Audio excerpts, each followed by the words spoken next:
Hey, this is the Freeheel Life Podcast, episode number 179. I'm your host, Josh Madsen, coming at you from the Freeheel Life shop in Salt Lake City, Utah. Welcome back, my friends. It's Monday morning and time for another fine round of telemark information. And psyched to be back. Hope you had a good weekend. Things are starting to cool off. I was walking around outside today. It was like in the 20s. And definitely starting to get cold outside. I'm starting to see some clips of skiing coming in. One of our customers was out there shredding on Teton Pass over the weekend. I think I got another one from up near Mount Rainier up in Washington. It's awesome. Starting to see some drop knee turns, people getting after it, hiking in the backcountry a little bit, and always love seeing that. Glad to be back doing the video. I'm slowly figuring it out for all of you. The technology is going to change as we're kind of going through this. As I'm learning stuff, I'm using some different programs and really just trying to get a feel for everything that I'm doing so that I can kind of make it a little more cookie cutter on my end. That makes it easier. And I'm looking forward to being able to do more video across the board like I've been doing on the YouTube channel. But it's fun to be able to do the podcast, also have the visual component to it, and hopefully bring you something that you like. So today I'm going to be doing episode number 14 of the Mailbag episodes, and excited to dig into a few questions that were brought up. A couple of these questions were ones that happened in the late spring as I was kind of winding down from the podcast. And then others were ones that have sort of started trickling in since I started back up. And I'm excited to tackle some of those today and hopefully answer some questions. And I think there's lots to talk about. So I always enjoy these, and I think this is a good way to kind of kick off the Mailbag episodes for the winter. So this first one is, cheers, Josh. I understand and wholeheartedly support the changes taking place at Freeheel Life, and the transparency is much appreciated. Those of us who want to continue seeing telemark gear brought to market should applaud any move towards building a stronger, self-supporting telemark industry. With that in mind, I'm curious about one thing. Why skis? If the goal is to leverage your deep understanding of telemark into products that will progress the sport and increase the stoke, I think boots and or bindings would be a far more effective vehicle. Yeah, some skis are better than others, but it's never a night and day game changer kind of thing. The simple answer, I'm sure, is that boots and bindings take extensive R&D and manufacturing investments, well beyond the capabilities of Freeheel Life in 2023. Is the goal of the skis to help raise capital to eventually make more game-changing products? What's next? Freeheel Life has always had a slant towards the resort side of telemark, but with the existence of Outlaw bindings and TX Pro comp boots, that market is already quite well served. Do you aim to make better products than those, or products on a similar level, with the difference being that they're made in-house, so all revenue stays with Freeheel Life? If the goal is to build an industry, how does building skis move things closer to that goal? After listening to the recent podcast, actually, this is the next one. I rolled into it. See, I told you I was working on technology. And this one actually is, let me double check. This was from Doug. So Doug, thank you for this very well thought out question. And I thought this would be a good one to tackle. If you've listened to the podcast for the last few years, I mean, we're almost at 180 episodes. Much appreciated if you've been here since the beginning. You know, the last couple episodes, I've definitely been talking a lot more about some of these changes with Freeheel Life, where we're heading.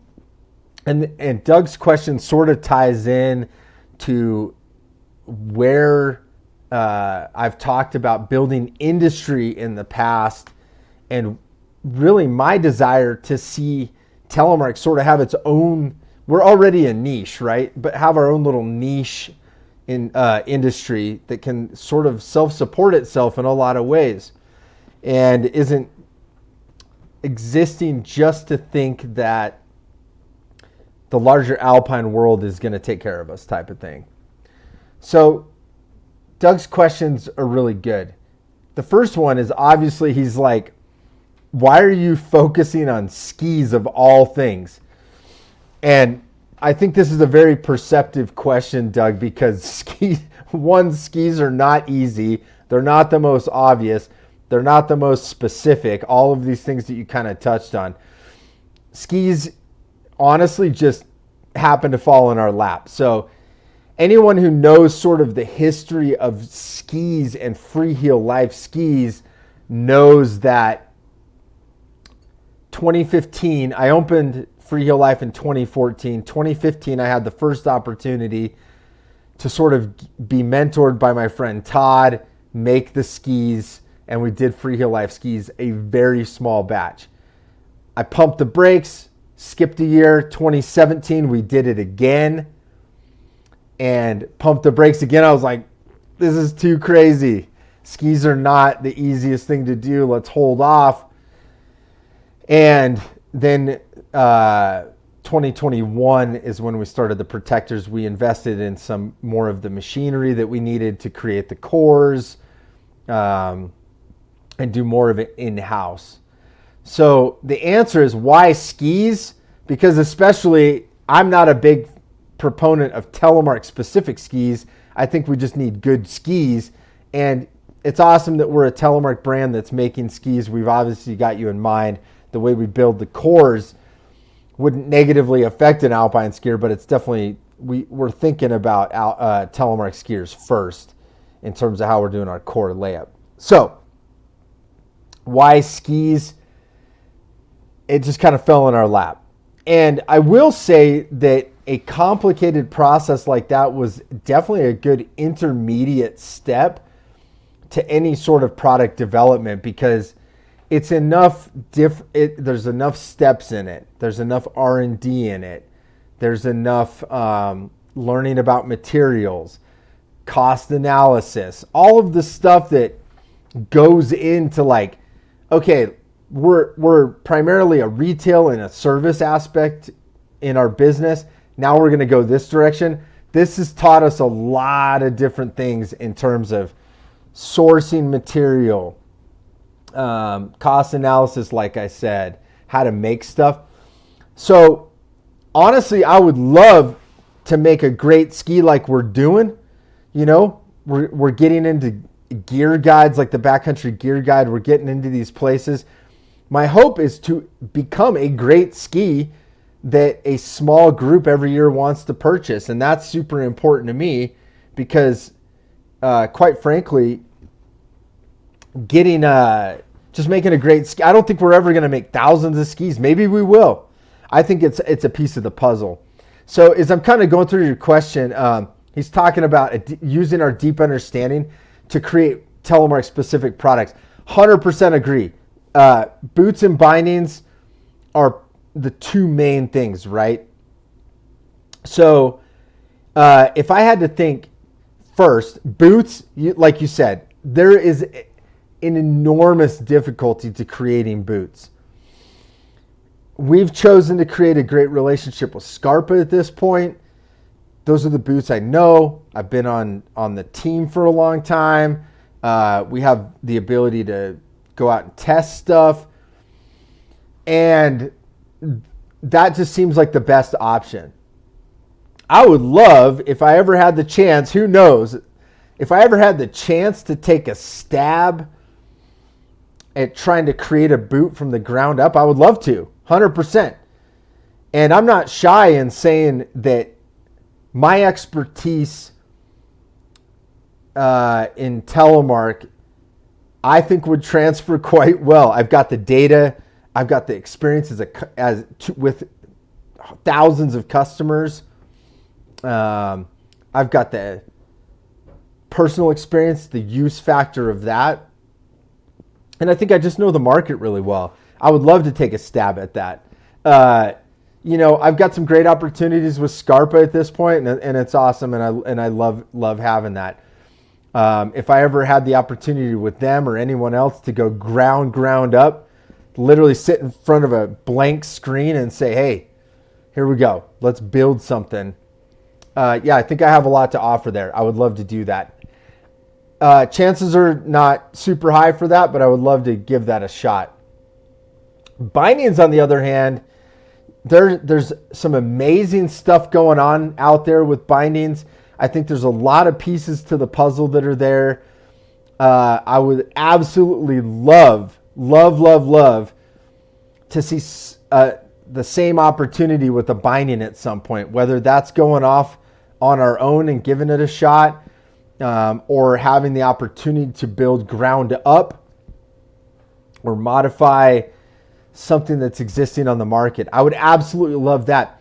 I think what Freeheel Life, the exciting thing with Freeheel Life, and a lot of where I'm trying to go with this, is now that we have a little bit more of a platform to work with, is give us the opportunities to help influence the product based on what we've learned. That's the most exciting thing. I mean, we're going on 9 years of telemark specific retail. Not a backcountry shop, not an alpine shop that carries telemark. True telemark retail 100% of the time. That is unique. As far as I know, we're the only ones that have done this at this point, and not from a backcountry angle as many did in the 70s, the 80s, the 90s, the early 2000s. So I think that's an important thing, and I would absolutely love to do bindings at some point sooner than later. So yes, you said more of an effective vehicle, 100%. If I've got to go head to head with you choosing over skis, and I will raise that telemark Freeheel Life flag, and I will be like, absolutely, when you buy a Freeheel Life ski, you are getting a badass ski, and 100% of your money is going to telemark. You might not buy into that, even though you love telemark and you love Freeheel Life. I'm up against that. When you have to buy a boot, you have to buy a binding. These are specific to the task that we're all trying to accomplish, which is drop a knee and make a telemark turn going down the hill. So I agree. More effective vehicle, 100%. You are correct. Skis just kind of fell in our lap. I love making skis too. It's become a really cool passion of ours, and I'm super excited about it. And it is different because we're the only one in the telemark space that's making these in-house. That makes a difference to me, and the people that it makes a difference to out there, that's who I want to sell skis to. We'll probably hit 100 pairs of skis this year. It's not a lot, but we're a small crew. So, keep that in mind too. And that kind of goes to the business of telemark, as it were, too. It's very small. I'm not going to get too crazy on this, but I did want to talk about this.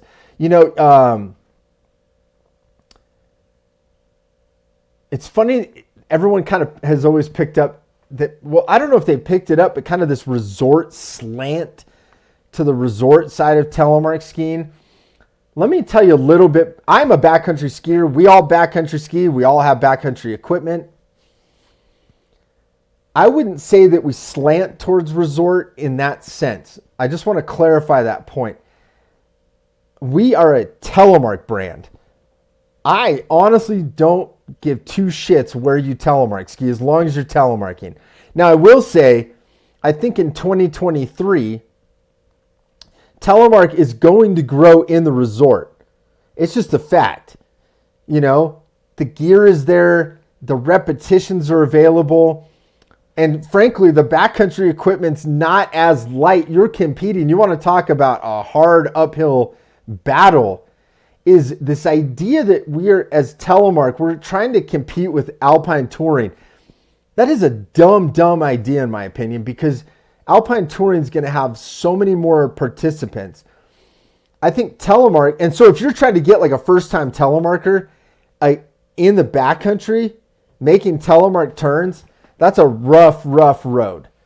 It kind of worked, like I said, through the 80s, 90s, early 2000s, because how we accessed the backcountry was through telemark. Backcountry skiing grew through telemark. It really was what it was accessible, minus like Rainy, maybe some items from Fritchie and Dynafit and whatever. But Freeheel Life's about telemark. I mean, the Unity Tracks logo is the idea. It's supposed to represent the unification of all styles of telemark skiing. Okay?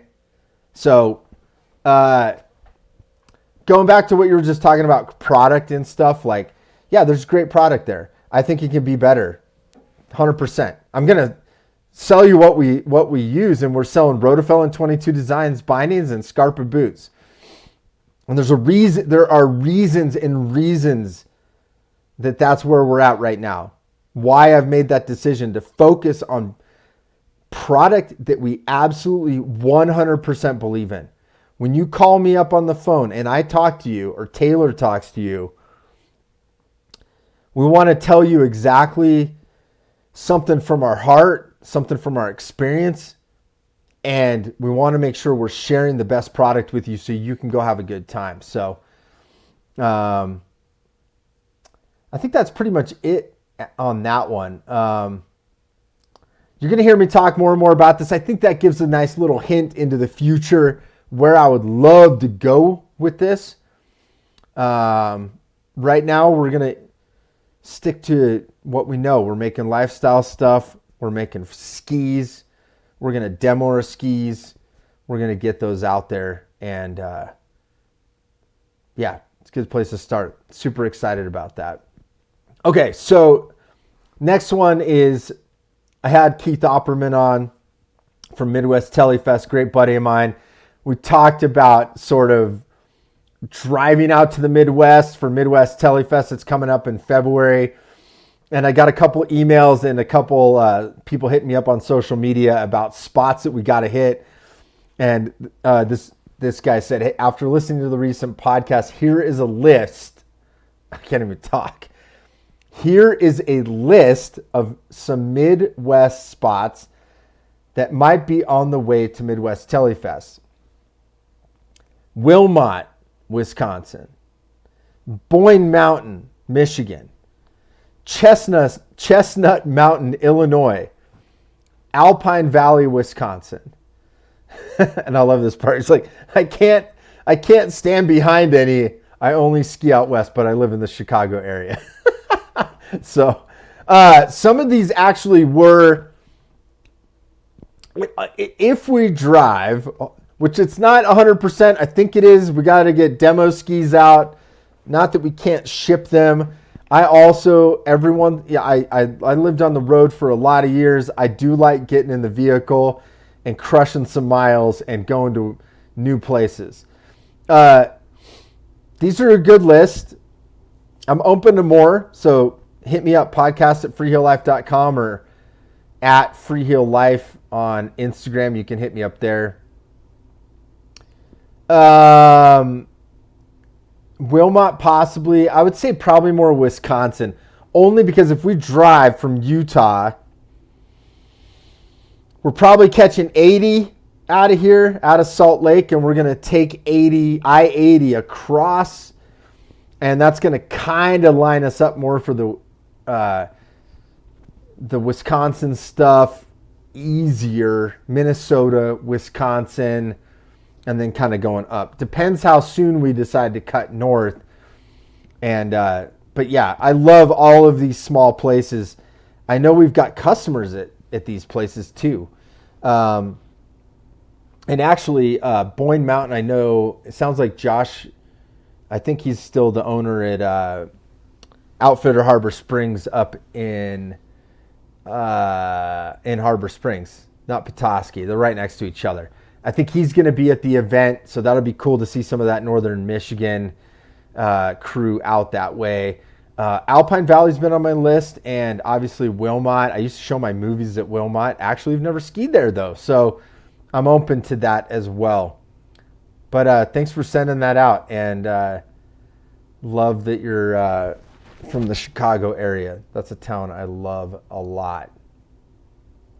Okay. So this next one is from Oliver. He says, "Hey Josh, big fan of the podcast. I got into telemark skiing about 2 years ago on my dad's old T2s and K2 Super Stinks. I recently got invested enough to buy an NTN setup, but I really don't like the aggressive feeling of it. I started on TX Comps and now I've moved to TX Pros. Although I bought the TX Pros used, so I need a new set of liners. Could you put out some recommendations on telemark liners for Scarpa and Crispy? Thanks. Keep up the great work, Oliver." First off, Oliver, thanks for hitting me up. Psyched to help out. I want to say this first thing. It's like, I'm glad that you got into telemark. I'm so bummed that the NTN stuff just wasn't clicking. So it sounds like you've listened to the podcast. There's obviously videos and podcasts I've done about this. For those of you that are new to the podcast, never listened to me talk about this, I think the biggest thing to understand is NTN is especially difficult when you're talking about changing where the pivot point of the binding is and the boots. And sometimes it's hard. Like he said, he's coming from old T2s and K2 Super Stinks. Doesn't tell me the binding, but I'm thinking it's probably like G3 Targa, something more neutral. Then he's jumping into this incredibly not neutral style binding. And it's not always the spring. It's not even NTN. It's just that the pivot point's different. And people keep forgetting that. The pivot point is what is different and causes a lot of issues with people's enjoyment moving forward. Anyways, I digress. I kind of went off, but I picked up on that at the beginning of the email, and that's what it got me thinking about. And anyways, you got Oliver, you got some TX Pros. I think that's a good start. TX Comps were probably even a little too stiff. You went T2, old T2 to TX Comp. Big stiffness difference. TX Pro is probably going to be a little closer to what you need. And let's talk liners.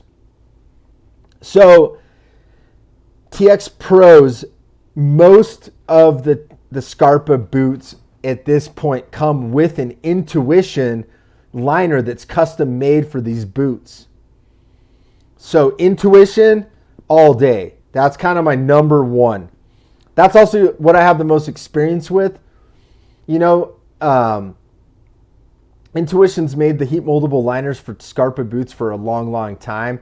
So, if you go on the Intuition site, we may even start carrying these. This is something I've been thinking about too, because I feel like as we're moving out of some things, I think this is a good fit for us because we do so much boot stuff, used boots as well. It just makes sense for us to have liners. If you do need Intuition liners, you can hit us up at customer service at freeheellife.com.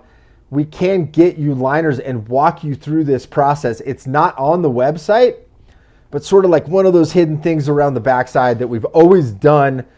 We have an account with Intuition. We can get a hold of them.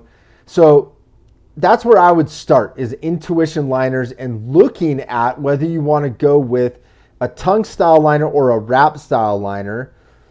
And there's a couple different ways that you can look at that. Some people like the wrap style. They have come stock in older Scarpa boots, like the classic Candy Cane T Race, the white and red one. That had a wrap liner at the beginning. I haven't used wrap in a long time. I tend to go tongue liner personally. It's just what I'm used to at this point. And that's what comes in a TX Pro. So I would probably go with a tongue liner in an Intuition, and then you can kind of go through the variations of what they offer. Other ones I've seen people use, but I am not familiar with, are Zip Fit, and that's another option that you could look into is Zip Fit. But knowing that Intuition made them originally for the stock boot, I think that's a perfect opportunity to kind of stick with that. But I always like to throw that out in case you want to do something else. This was more just a fun email that came in, and I love it. I love this stuff because this is part of why I do the podcast, and I'm psyched to get back into some of these style podcasts as well. It says, "Good evening, Josh. First time email to a podcast. Just want to thank you for the pod and all the information and time you put into creating the show. Listening has brought a flood of people and places back. I started telemarking in Summit County, Colorado in the early 1990s. I got the free use of a setup when one of my roommates fractured his pelvis and was out for a year. I taught myself and I never turned back. Listening to old episodes has brought back names and places I knew from Summit County days and beyond. Nat Ross, whom I worked with at Dylan Dam Brewery. Ben Dolance, I worked with at Alpine Hut in Seattle. Jeff Crane episode in Alma, Colorado, where I lived for a while and frequented the South Park Saloon and hiked the mountains all summer. Keep up the vibe and good work. Unfortunately, now I'm trapped in the purgatory of Florida, dreaming of turns daily. Thanks, Darren S." Darren, thanks, man. I'm so stoked. And this is what I love too, is the podcast I love these emails because it lets me know that you're connecting with things that maybe I know these people, but maybe I know them from somewhere totally different. And one of the things I've loved about telemark over the years is there's so many beautiful people that have come along and influenced telemark, even if it's just regionally, you know what I mean? Like in the town, at the resort, you know? And some of these names you mentioned, yeah, for sure, they had movie companies and they went and did this, but more importantly, they were part of a local community, and those are the stories and the things that I love so much, is just being able to bring that to light. On that note, I know sometimes I don't get to all of the mailbag stuff that actually gets sent in, but I will mention this: is I'm starting to book people for the season to be on the podcast. I'm also doing a lot of videos that maybe they're not a podcast, maybe it's just a fun interview. I want to highlight more people that are out there doing fun stuff in your local mountain. You know, the person that's putting on your telemark event, or the crazy guy that works in the telemark shop that has always been, the ski shop that's a telemark skier, and that's why it's still alive in your area. Let me know about those people. Those are things that are important to me because I want to share those stories.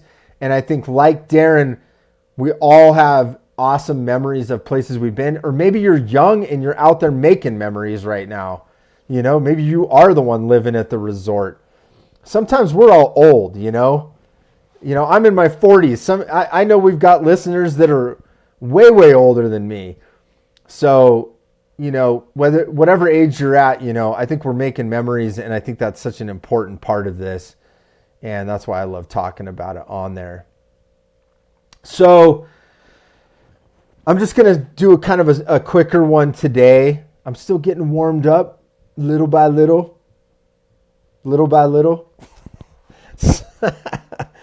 It's funny having video. I am enjoying it. I enjoy doing video. It's fun. I like being here with all of you. On that note of video, YouTube membership. This is something that I've been talking about for the past couple weeks.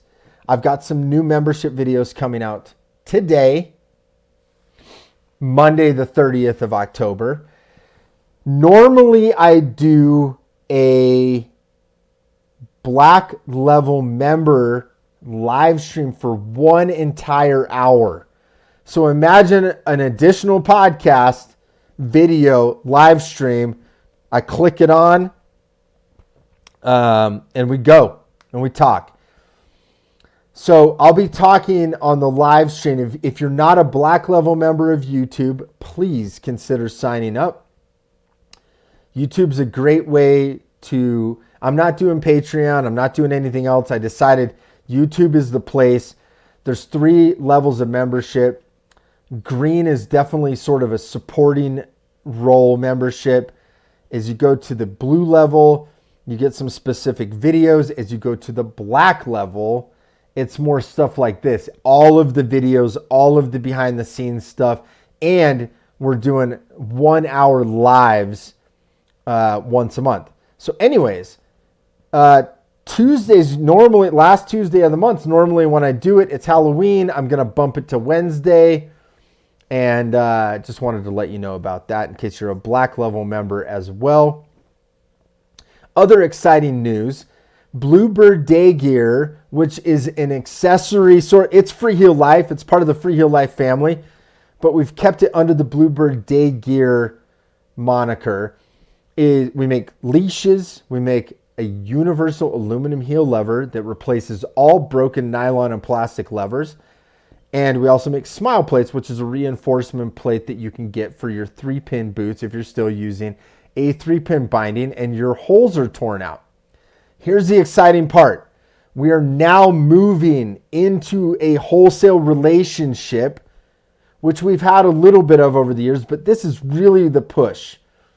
A wholesale relationship, meaning we are opening up relationships with vetted retailers in specific areas of the United States right now so that you can get the Bluebird Day Gear products and hopefully others. So this week, you can find stuff at Neptune Mountaineering in Boulder, Colorado, Bent Gate Mountaineering in Golden, Colorado. Hopefully I said that right. Neptune in Boulder, Bent Gate in Golden. Okay. Now, you can also find it Mammoth Mountaineering in California and Alta Ski Shop at Alta, because we don't want you to have to come all the way down the hill.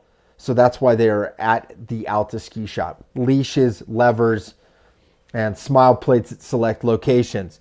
Now, every week that we are producing this product, our hope is to let you know where to go.